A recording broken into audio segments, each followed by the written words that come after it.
Yeah. Para sa mga tahimik na lumalaban, para sa mga yumuko pero hindi nabali, kawayan sa disyerto, ito'y para sa'yo.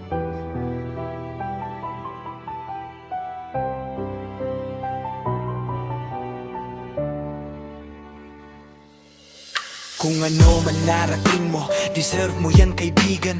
Pinagpawisan mo bawat hakbang, bawat laban. Maraming taong di nakita ang luha sa dilim, habang ikaw ay nagtitiis para sa pangarap na marating. Kung may bahay ka na ngayon o sasakyang minamaneho, hindi yan tsamba lang, bunga yan ng dugot, pawis mo. Mga gabing kulang sa tulog, mga araw na walang pahinga. Lahat ng sakripisyo mo ngayon ay unti-unting nakita. Hindi ka umasa sa iba para maitayo ang pundasyon. Sarili mong lakas ang naging sandigan sa bawat panahon. Kaya tamasahin mo rin ang bunga ng iyong pagsisikap. Pero huwag kalimutan ng Diyos na laging nakayakap.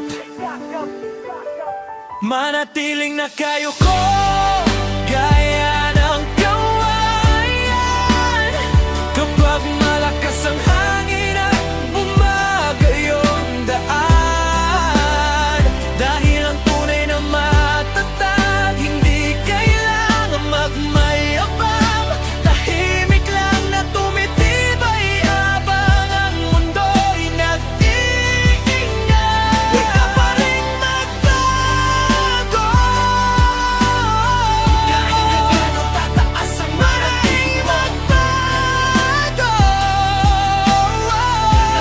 Bilang ang tunay na yaman mo. Ang pag-unlad ay hindi naghahanap ng paghihigante, hindi sinusukat ang tagumpay sa sakit ng iba dati. Hindi kailangang gumanti para patunayan ng sarili, dahil ang tunay na panalo ay kapayapaan sa gabi. Kung mabuti ang puso mong nakatanim sa ugat, mga pagsubok sa buhay ang lalo lang magpapalakas. Bawat pagkadapa mo noon naging aral at gabay, kaya kahit sugatan ka minsan natuto kang lumaban. May mga araw na pakiramdam mo pinagkaitan ka ng mundo, habang nakikita mong iba mabilis ang takbo. Pero bawat tao may sariling oras at direksyon. Hindi karera ang buhay kundi mahabang misyon. May baas, may baba, may luha, may saya. Minsan panalo, minsan talo, pero ang mahalaga hindi mo nawala ang pagkatao.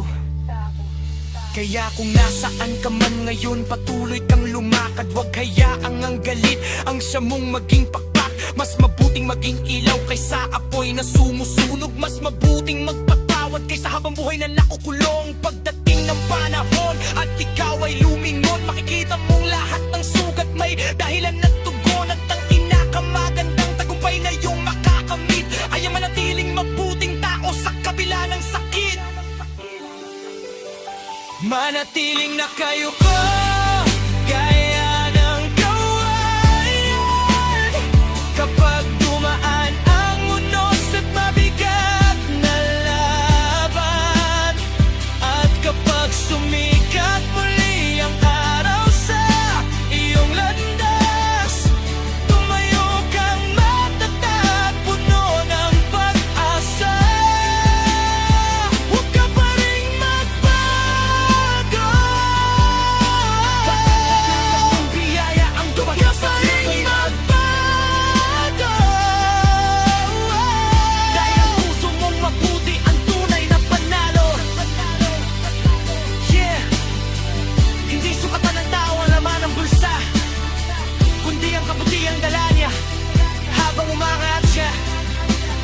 Kawayan sa disyerto, yuyuko